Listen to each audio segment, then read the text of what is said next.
Great பண்ணி வச்சுருக்கேன். வேக வச்ச ஸ்வீட் பொட்டேட்டோவை நல்லா வந்து இந்த மாதிரி மசிச்சுக்கலாம். கைட்டே வந்து மசிச்சுக்கலாம்.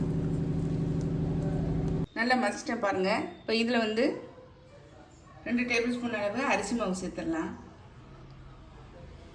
அது மாதிரி 2 டேபிள் ஸ்பூன் அளவு ரவை. இதை நல்லா வந்து மிக்ஸ் பண்ணி விட்டுறலாம். கொஞ்சம் தேங்காய் துருவலையும் நம்ம இதில் சேர்த்துடலாம்.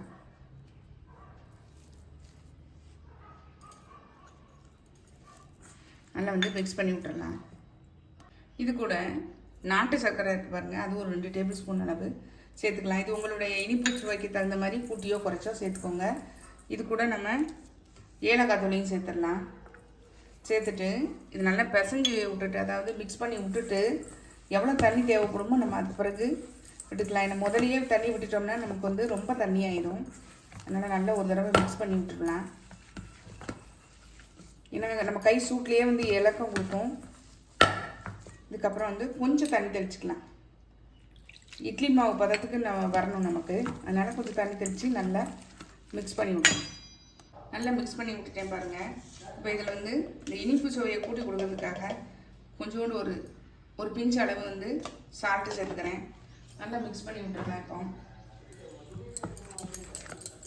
நல்லா மூடி வச்சிடலாம். ஒரு 10 நிமிஷம் வந்து ஊறட்டும். ஏன்னா ரவை சேர்த்துக்கிறதுனால அது ஊறணும் இல்லையா. 10 நிமிஷம் ஊறட்டும், நம்ம அப்புறம் பார்க்கலாம். நல்லா ஊறி திக்காக இருக்குது பாருங்கள். இதில் வந்து கொஞ்சம் 1 டேபிள் ஸ்பூன் அளவு தண்ணி ஊற்றிருக்கேன்.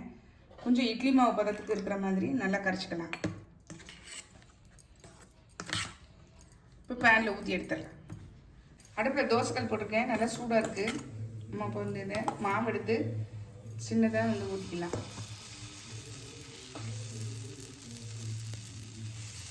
கொஞ்சம் அகலமாக மொத்தமாக ஊற்றுற மாதிரி ஊற்றிக்கோங்க.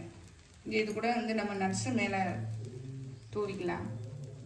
நீங்கள் நெய் கூட போட்டுக்கலாம். குழந்தைங்களுக்கு கொடுக்குறதா இருந்தால் நெய் இது பண்ணிக்கலாம்.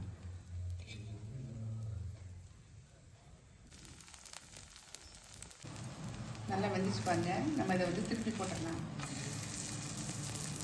நல்லா மேலே கிறிஸ்பியாக இருக்கு பாருங்கள். அந்த பக்கமும் வேகட்டும் காட்டேன்.